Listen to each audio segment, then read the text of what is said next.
देशाचा इतिहास दुसरा तिसरा काहीही नसून हा बौद्ध धम्म आणि ब्राह्मणी धर्म या दोघांमधला संघर्ष होय.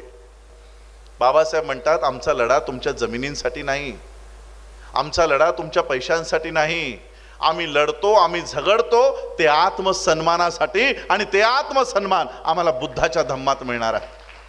या देशाचा प्रधानमंत्री बाहेर जातो आणि त्यावेळेस तिथे सांगतो की मैं भारत से आया हूं, भारत बुद्ध का देश है. भारतात आल्यानंतर भारत हिंदू राष्ट्र, पण भारताच्या बाहेर भारत बुद्धाचा देश आहे.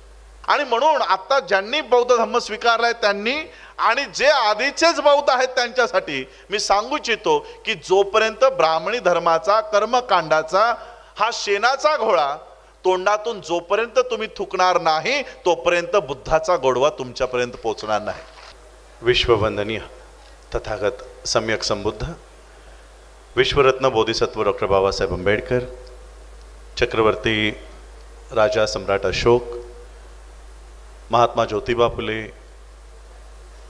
छत्रपती शिवाजी महाराज, लोकशाहीर अण्णाभाऊ साठे, छत्रपती शाहू महाराज, माता रमाई, माता भीमाई, माता जिजाऊ, माता सावित्रीमाई आणि ज्या ज्या महापुरुषांनी महानायकांनी आमच्या हक्काची अधिकाराची लढाई लढली त्या सर्व महापुरुषांना महानायकांना मी त्रिवार वंदन करतो. आजच्या या धम्मदीक्षा सोहळ्यास उपस्थित ज्यांच्या हस्ते आजची ही धम्मदीक्षा पार पडली ते पूज्य भंते पयानंद थेरोजी, पूज्य भंते बुद्धशील.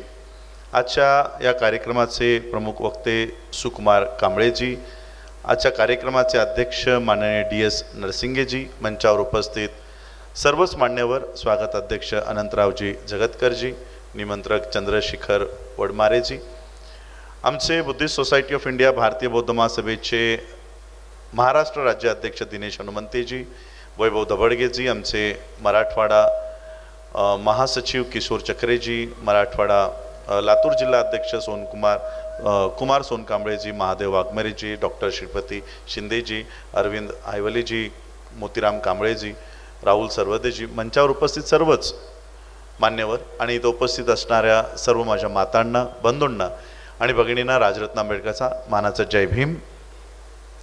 आज आपण बौद्ध धम्माची ही दीक्षा या ठिकाणी पार पाडली. ज्या ज्या लोकांनी बौद्ध धम्माची दीक्षा घेतली त्यांचं बौद्ध धम्मामध्ये स्वागत आहे, त्यांना मनपूर्वक त्यांचं अभिनंदन करतो. आज बऱ्याच गोष्टी मला या ठिकाणी ऐकायला मिळाल्या, बऱ्याच गोष्टी समजल्या. मुळात आम्ही बौद्ध का झालोत हा जो हेतू आहे हा बऱ्याच अंशी आम्ही जे बौद्ध आहोत, पूर्वाश्रमीचे महार असणारे जे बौद्ध आहेत हे आता कदाचित त्यांना तो विसर पडत चाललेला आहे की आमचं बौद्ध होण्यामागचा हेतू काय आहे. मी ज्यावेळेस बौद्धांमध्ये ही बौद्ध परिषदा घेत असतो त्यावेळेस अनेकांना हा प्रश्न पडलेला असतो की आम्ही बाबासाहेबांनी आम्हाला बौद्धच का केलं.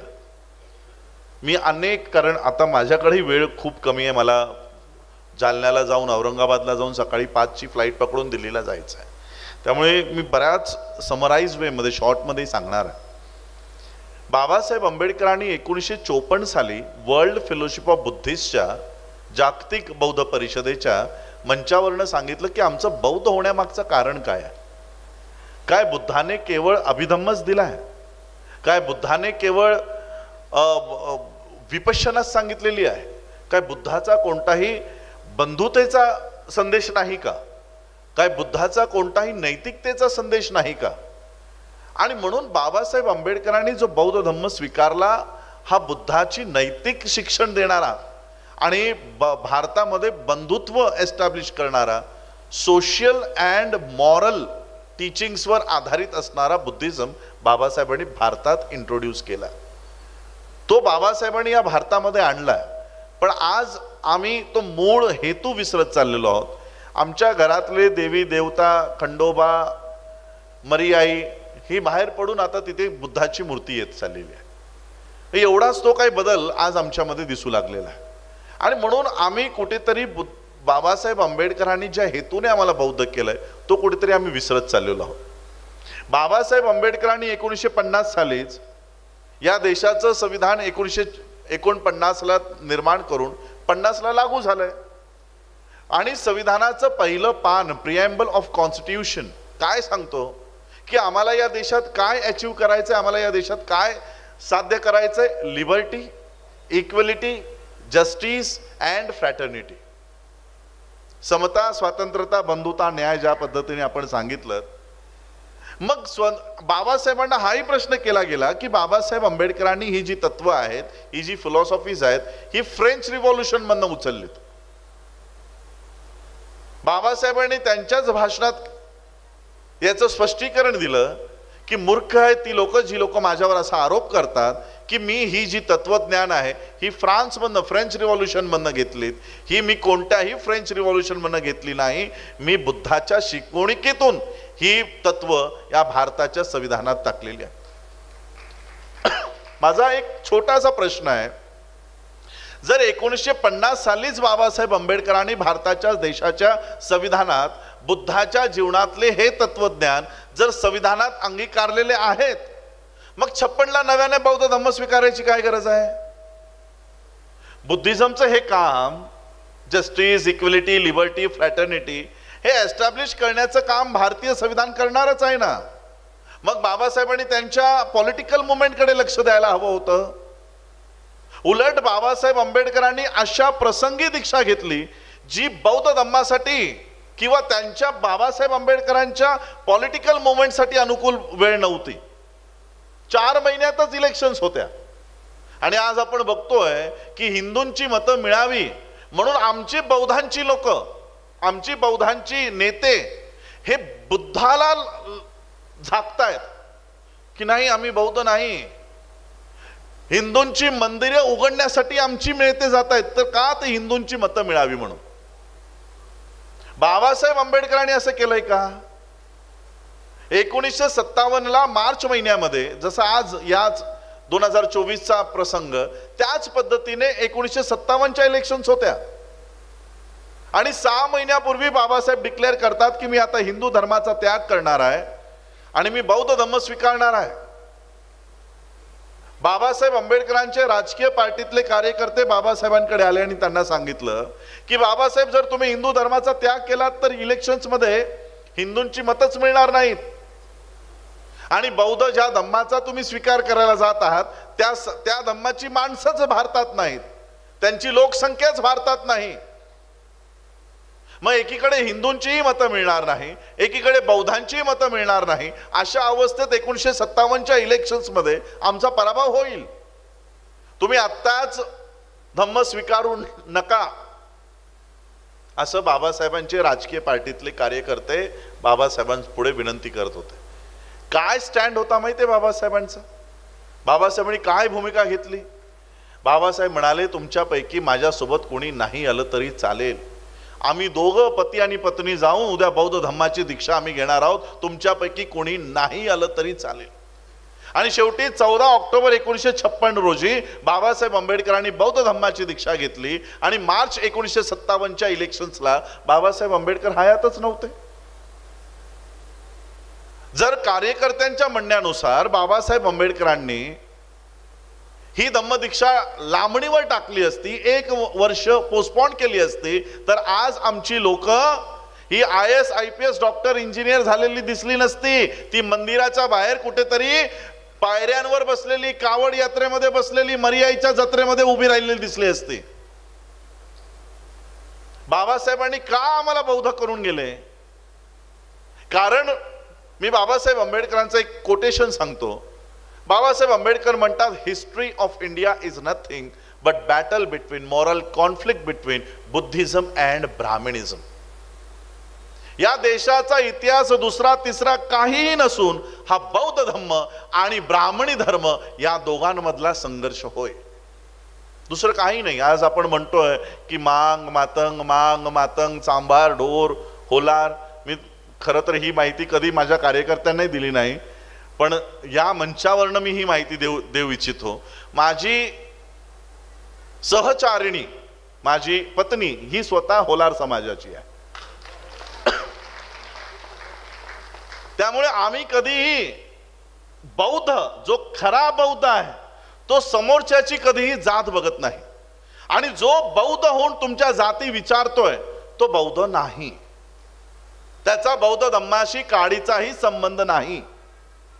बौद्ध हा कर्मकांडाने केला होत नाही. जनेऊ जसं ब्राह्मणांमध्ये मुंज काय म्हणतात ते असतं, त्या पद्धतीने त्याला ब्राह्मण म्हणून शिक्का मिळतो, तसं बौद्ध धम्मामध्ये असली परंपरा नाही, त्याला दीक्षा घ्यावी लागते. आणि जे 22 प्रतिज्ञा आज आपण इथे पठण केल्या की मी समता स्थापन करण्याचा प्रयत्न करीन, हाही त्या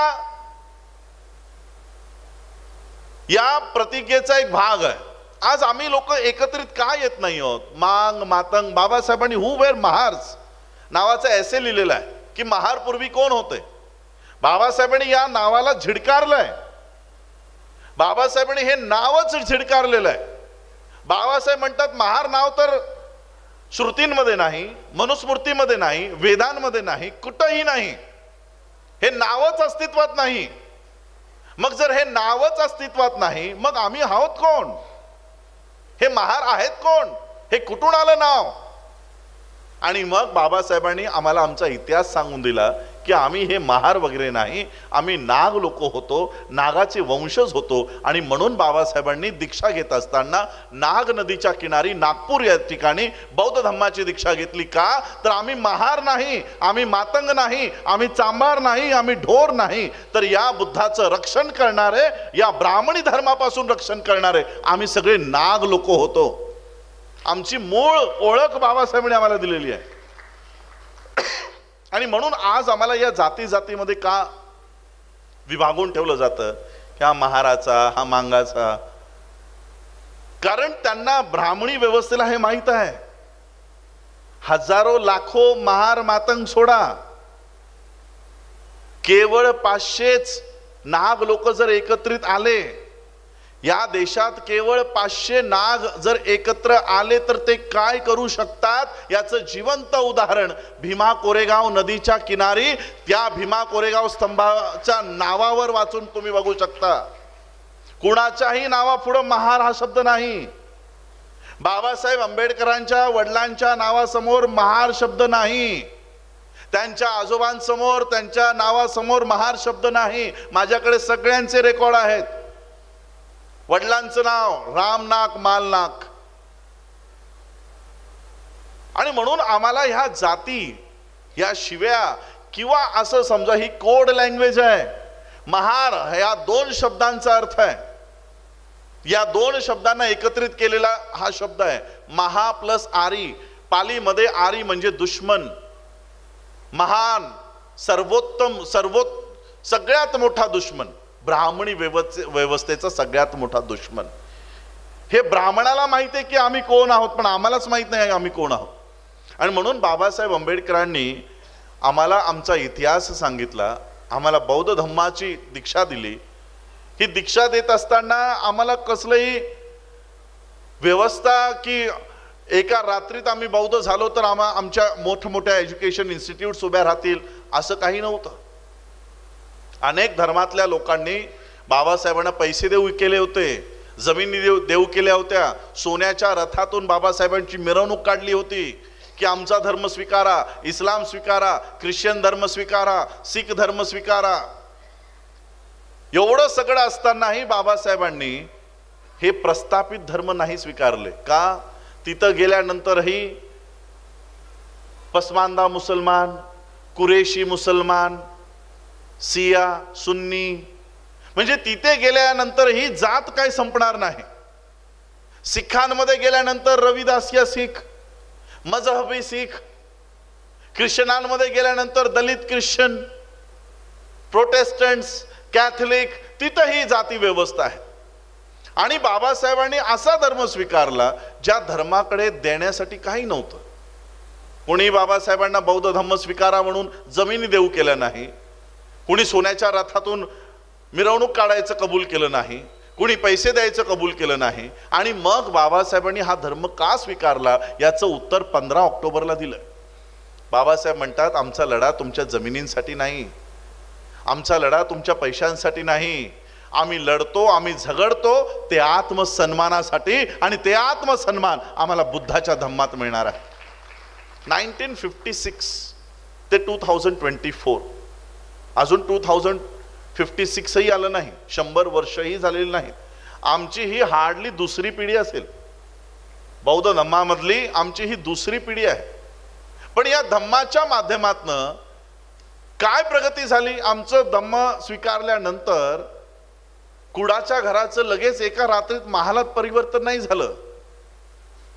4 भाकऱ्या घरात होत होत्या, त्याच्या 40 भाकऱ्या नाही झाल्या. पण विचारांचं परिवर्तन आमच्या मध्ये झालं या धम्मामुळे. आज अनुसूचित जातीमध्ये सरांनी सांगितलं आरक्षण मिळणार नाही आणि हे जाणार नाही. आजही आमच्या लोकांमध्ये भीती घातली जाते. आमच्या लोकांमध्ये म्हणजे कोण? Mahar converted Buddhist.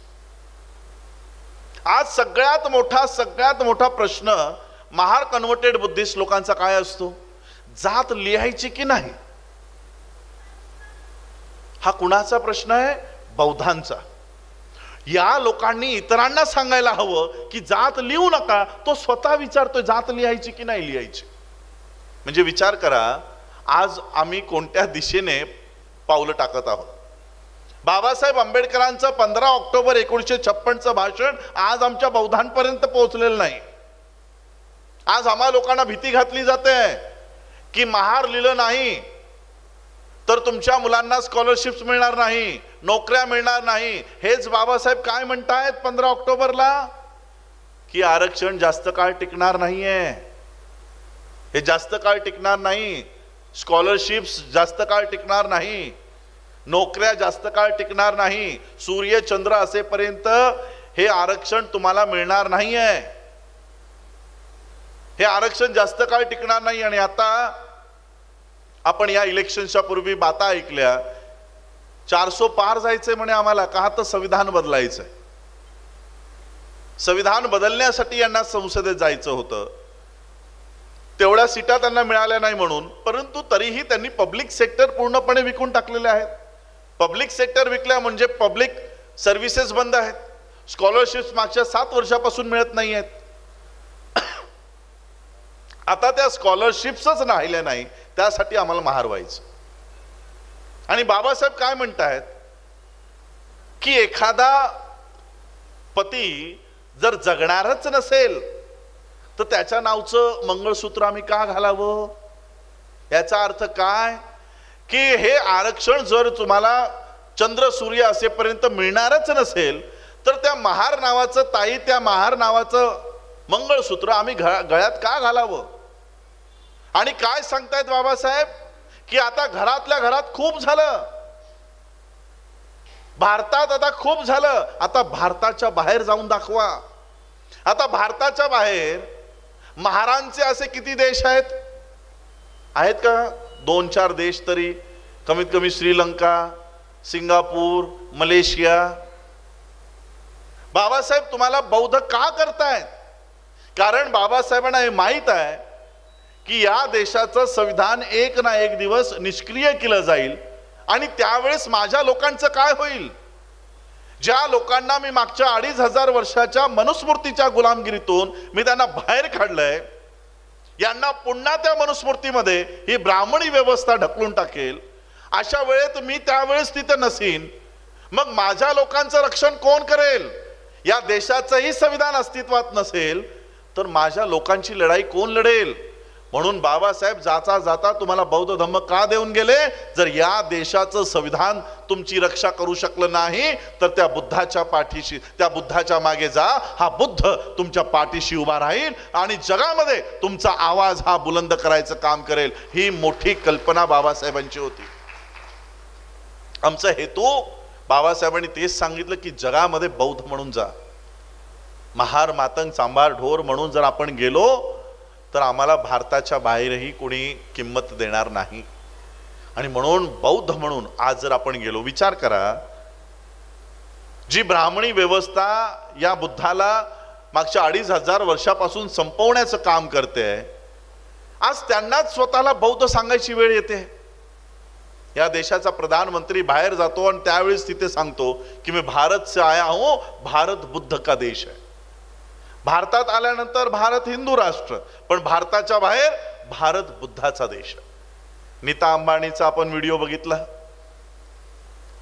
विचार करा, ही ब्राह्मणी व्यवस्था भारताला हिंदू राष्ट्र बोलते, पण भारताच्या बाहेर जाऊन ते कबूल करतात की भारत बुद्धाचा देश आहे. का? तर त्यांना माहित आहे की या बुद्धामध्ये किती ताकद आहे, पण ती ताकद आम्हाला माहिती नाही, आम्ही त्याचं युटिलायझेशन कधी केलं नाही. आणि म्हणून आम्हाला आज धर्मांतर वगैरे नाही झालंय, आम्ही आमच्या मूळ घरामध्ये परत आलेलो आहोत असं आज मी सांगत आहोत. आणि म्हणून आज अनुसूचित जातीमध्येही एकूण 60 जाती येत आहे, एकूण 60 जाती आहे. आणि या केवळ जाती नाही, मनुस्मृतीने यांच्यावर जी निर्बंध लावलेली आहे ती आजही कायम आहे. महारांचं मनुस्मृतीने दिलेलं काम काय होतं की कोणत्याही गावामध्ये जर गुरंढोरं मेली तर ती ओढून बाहेर घेऊन जायचे, त्याचं विल्हेवाट लावायची, ही महारांची कामं. मातंगांची कामं की कुणाचं डेथ झाली, कुणाची प्रसूती झाली, कोण मेलय त्याची दवंडी पिटून संपूर्ण गावात हलगी वाजवून ते सांगण्याचं इन्फॉर्मेशन, मग ते गाव किती का लांब असे ना, हे काम त्या जातीचं. चांभारांचं काम चपला बनवणं, बुटं बनवणं, ही त्यांची कामं. ही मनुस्मृतीने केवळ जातीच निर्माण नाही केल्या, तर त्या जातीला विशिष्ट कामही देऊन ठेवली. आणि आज आपण बघतोय की ज्या जाती आज बौद्ध धर्माकडे वळल्या, आज त्या जातींची प्रगती झालेली आहे.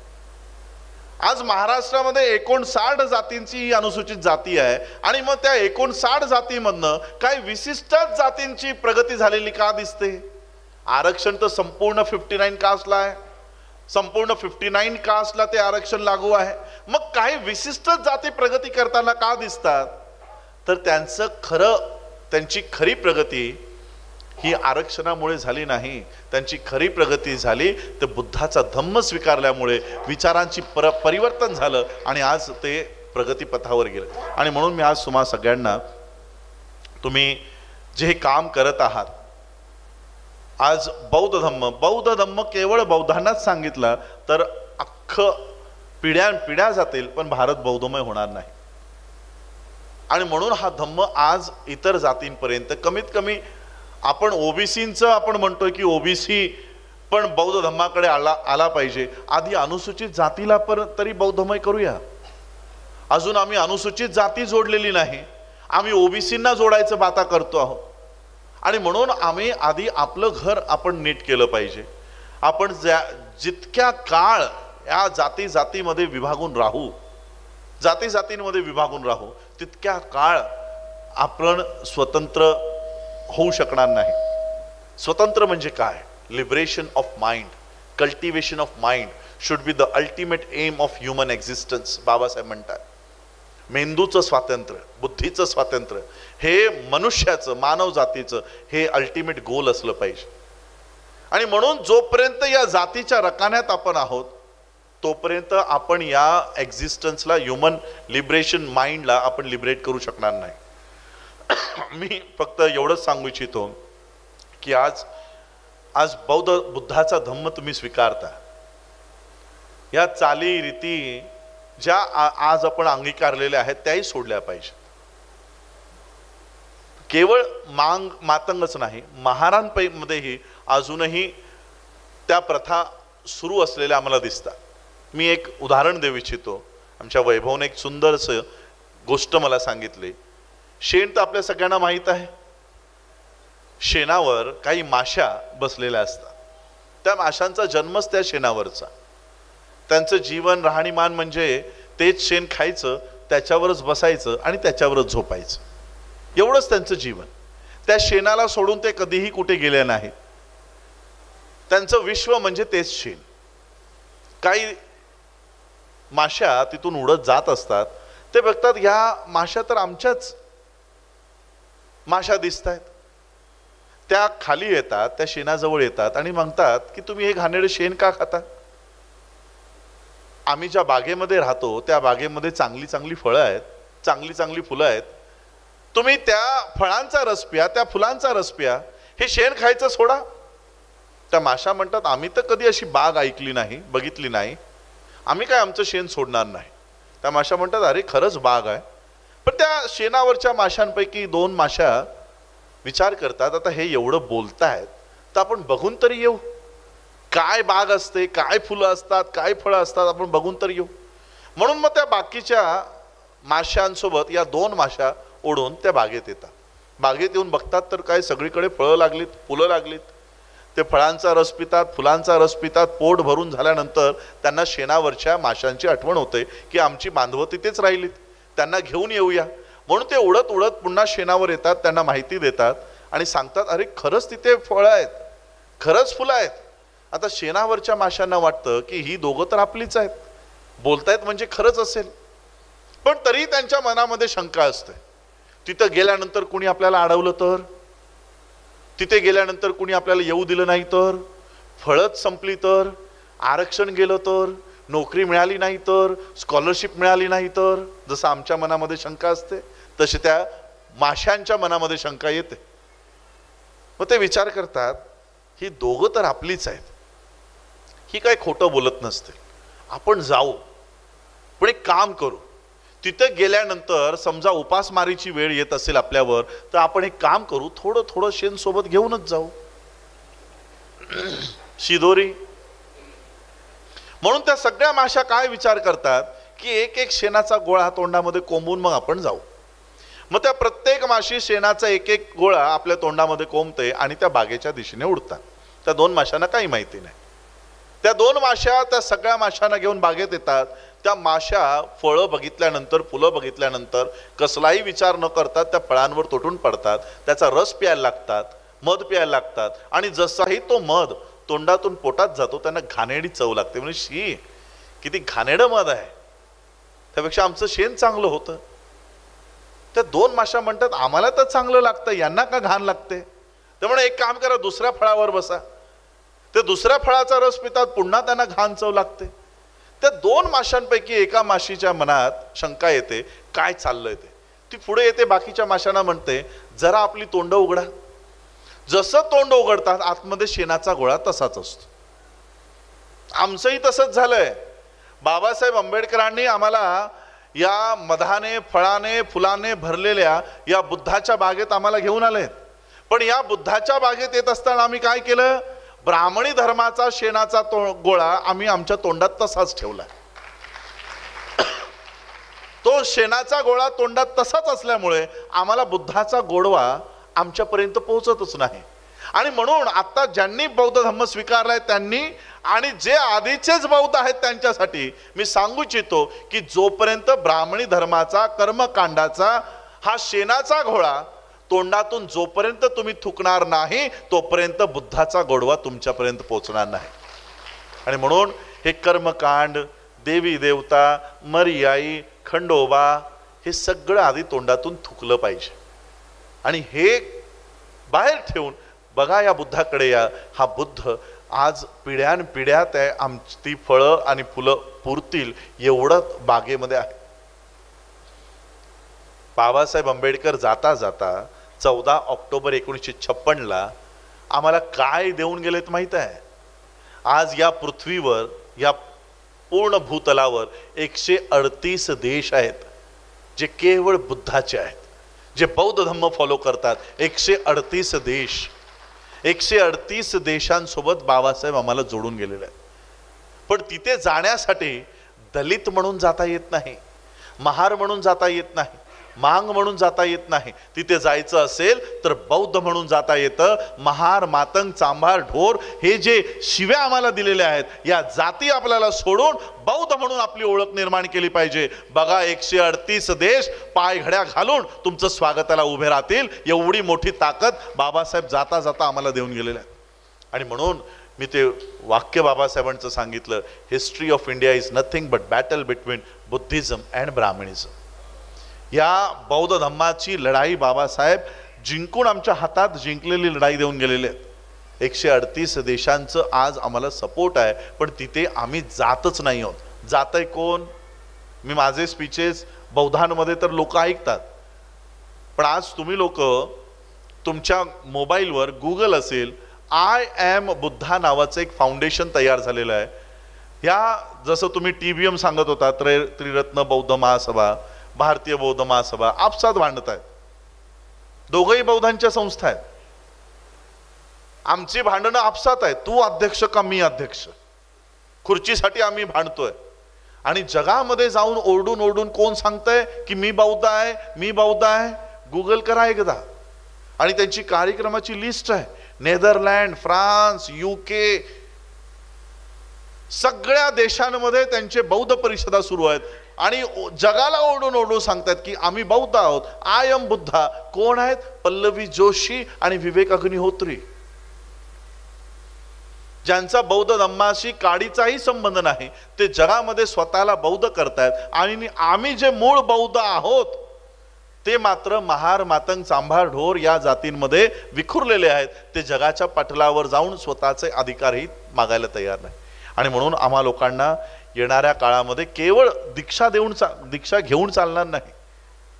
आपण आज इथे एक प्रतिज्ञा घेतली की मी ब्राह्मणाच्या हातून कसलेही क्रियाकर्म करून घेणार नाही. आहे ना प्रतिज्ञा? बौद्ध होत असताना ही प्रतिज्ञा आम्ही घेतली की ब्राह्मणाच्या हातून कसली क्रियाकर्म करून घेणार नाही.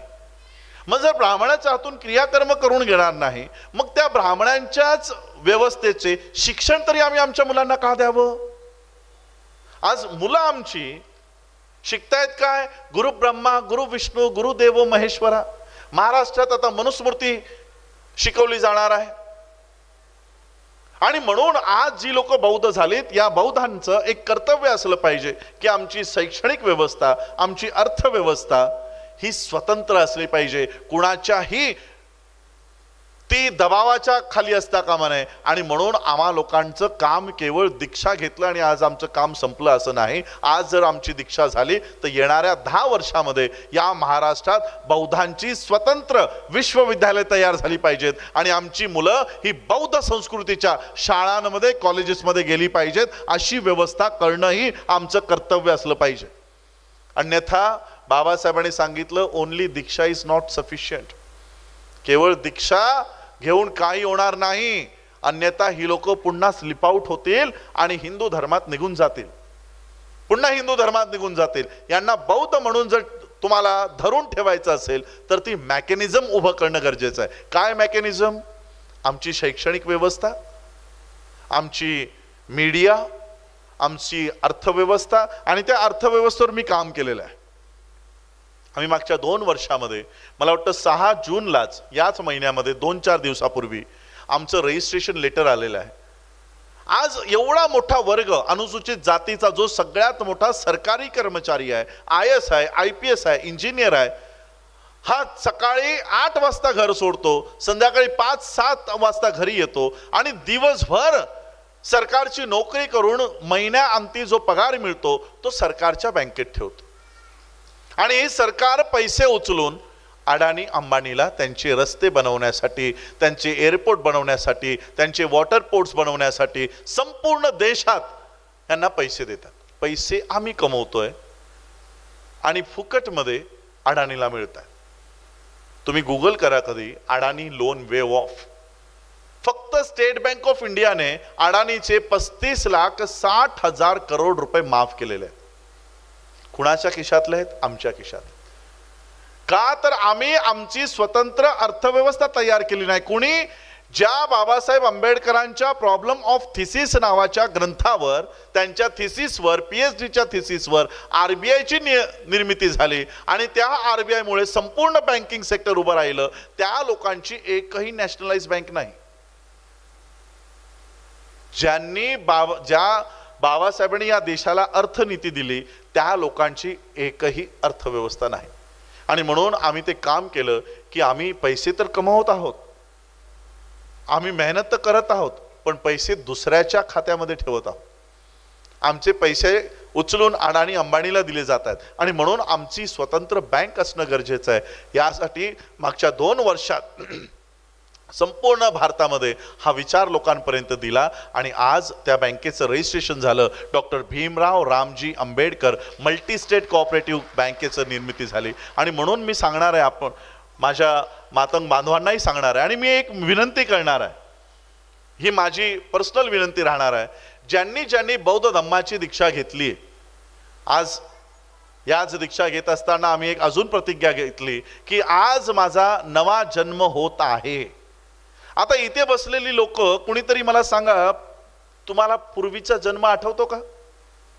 आठवतो कुणाला?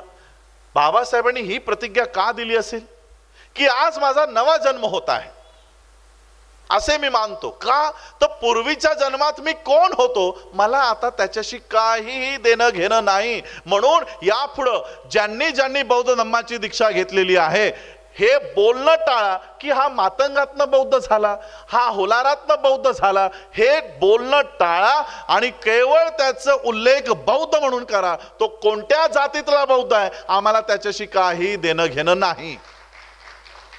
आमच्यासाठी बौद्ध हा केवळ बौद्ध आहे. आज या देशामध्ये एक नवीन षडयंत्र सुरू आहे, बौद्धांसमोर त्यांची जात लिहिणं. म्हणजे आमची उद्या मुलं जर शाळेमध्ये गेली, सरकारने, महाराष्ट्र शासनाने GR काढलाय की बौद्धांच्या जाती लिहा. मग तुमचा पहिलीत मुलगा जात असताना शाळेच्या रजिस्टर मध्ये एंट्री केली जाईल Buddhist, religion Buddhist, caste Mahar. ते सर्टिफिकेट 10वी मध्ये त्याच्या हातात मिळेल आणि आयुष्यभर ते सर्टिफिकेट त्याच्या सोबत राहील, ओळख बौद्ध महार. मग मातंगांचे म्हणते अच्छा तुम्ही बौद्ध महार, मग आम्ही का आमची जात नाही लिहायची? मग आम्ही पण आमची जात लिहू, मग आम्ही बौद्ध मातंग. मग चांभार म्हणतील आम्ही पण आमची जात लिहू, मग बौद्ध चांभार, बौद्ध ढोर. ज्या बौद्ध धम्माला बाबासाहेबांनी का स्वीकारलं तर या धम्मामध्ये जाती नाहीत म्हणून स्वीकारलं ना. जाती या धम्मातही असत्या तर मी गॅरंटीने सांगतो बाबासाहेबांनी बौद्ध धम्मही स्वीकारला नसता जर या धम्मामध्ये जाती असत्या. जे काम ब्राह्मणांना 2500 वर्ष जमलं नाही ते काम आज आमच्या हातून करून घेतलं जात आहे. या धम्मात जाती आणायचं काम सुरू झालेलं आहे. जनगणना आली की आमच्या लोकांमध्ये मेसेज दिले जातात, आमचीच लोक आमच्या लोकांना सांगतात जात तुमची जी लिहायची ती लिहा आणि धर्म बौद्ध लिहा. याने काय लॉंग टर्म इफेक्ट होईल की आज ज्या पद्धतीने भव्य बौद्ध धम्म दीक्षा सोहळा दिसतोय, उद्या आमच्या परिषदा भरतील, बौद्ध महार परिषद, बौद्ध मातंग परिषद, बौद्ध चांभार परिषद. ज्या हिंदू धर्माचा त्याग करून आम्ही बौद्ध होण्याचा या दृष्टीने निघालेलो आहोत, पुन्हा आमची उडी त्या हिंदू धर्मातच राहील. आणि म्हणून ही चूक आपण टाळली पाहिजे. आता आम्ही बौद्ध झालेलो आहोत, पूर्वाश्रमीची आमची कोणती जात आहे हे याच्याशी आम्हाला काही देणं घेणं नसलं पाहिजे. एवढीच मी एक अपेक्षा आपल्या सगळ्यांकडनं करतो.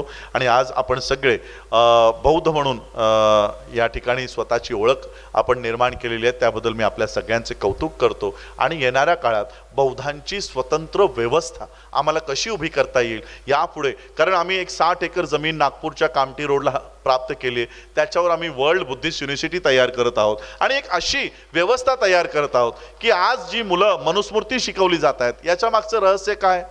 का हवी त्यांना मनुस्मृती?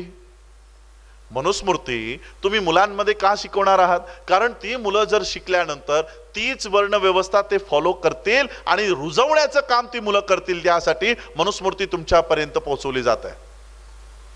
ती जर त्यांच्या शाळेतनं मनुस्मृती शिकवत असतील तर आम्ही आमच्या शाळेतनं, आमच्या महाविद्यालयातनं बुद्धम शरणम गच्छामी करून आमच्या महापुरुषांचा इतिहास आमच्या पिढींना सांगू. अशा पद्धतीची शैक्षणिक व्यवस्था आम्हाला उभी करायची. शैक्षणिक व्यवस्था, अर्थव्यवस्था मी तुम्हाला सगळ्यांना सांगेन. अंबेजोगाईमध्ये आज आम्ही सरांच्या घरी होतो, तिथे गेलो. मी तुम्हाला सांगेन की या अंबेजोगाईमध्ये आम्हाला डॉक्टर BR आंबेडकर बँक या ठिकाणी ब्रांच ओपन करण्यासाठी आपण सगळे सहकार्य करा. आणि आमचा पैसा जो आज आम्ही ब्राह्मणी व्यवस्थेमध्ये ठेवत आहोत, आता आम्ही जेव्हा मी MBA फायनान्स करायचो तेव्हा इंडियन इकॉनॉमी वाचायचो. भारत सरकार ऐकू येतंय का? आता भारत सरकार शब्द ऐकू येतोय का? मोदी सरकार. मग त्याच पद्धतीने आता इंडियन इकॉनॉमी नाही, ही ब्राह्मणिकल इकॉनॉमी झाली. पैसे आम्ही कमवतोय आणि ब्राह्मणिकल इकॉनॉमी मध्ये ठेवतोय. आणि म्हणून केवळ दीक्षा घेऊन चालणार नाही, आम्हाला आमचा पैसाही आमच्याच व्यवस्थेमध्ये असेल. आज सिखांच्या त्यांच्या स्वतंत्र बँका आहेत, कॅथलिकांच्या त्यांच्या स्वतंत्र बँका आहेत, मुसलमानांच्या त्यांच्या स्वतंत्र बँका आहेत. ते त्यांचा एकही रुपया ब्राह्मणी व्यवस्थेला लावत नाहीत आणि आम्ही आमचा रुपयाही ते वापरतायत, आमची मुलंही ते वापरतायत. कावड यात्रामध्ये आज आमचीच मुलं दिसत आहेत. आणि म्हणून ही जी गळती आम्हाला लागली आहे ह्युमन रिसोर्सला, फायनान्शियल रिसोर्सला, त्याला आम्हाला थांबवायचं आहे. आमचा ह्युमन रिसोर्स कसा डेव्हलप होईल आणि आमचा फायनान्शियल रिसोर्स कसा आमच्याच लोकांच्या कामी येईल, अशा पद्धतीचं योजना घेऊन आम्ही चालत आहोत. आमचा पैसा अडाणी अंबानीला उभं करण्यासाठी नाही. आमचे उद्योजक, आमचे IAS, आमचे MBBS डॉक्टर्स, त्यांना स्कॉलरशिप्स, त्यांना एज्युकेशनल लोन देण्यासाठी वापरला जाईल, अशा पद्धतीची अर्थव्यवस्था आम्ही भारतामध्ये उभी करत आहोत. त्यासाठी आपण सगळ्यांनी सहकार्य करावं. कारण मला अजून बराच पुढे प्रवास करायचा आहे. सकाळी 5ची माझी फ्लाईट आहे.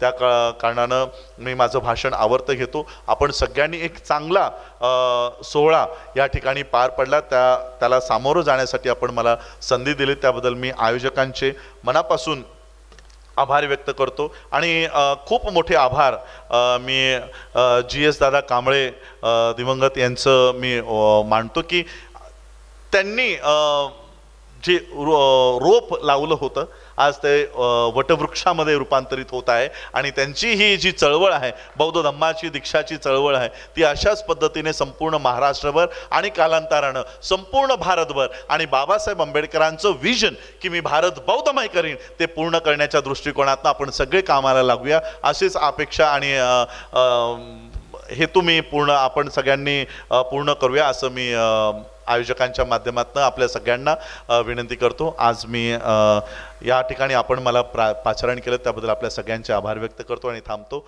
जय भीम.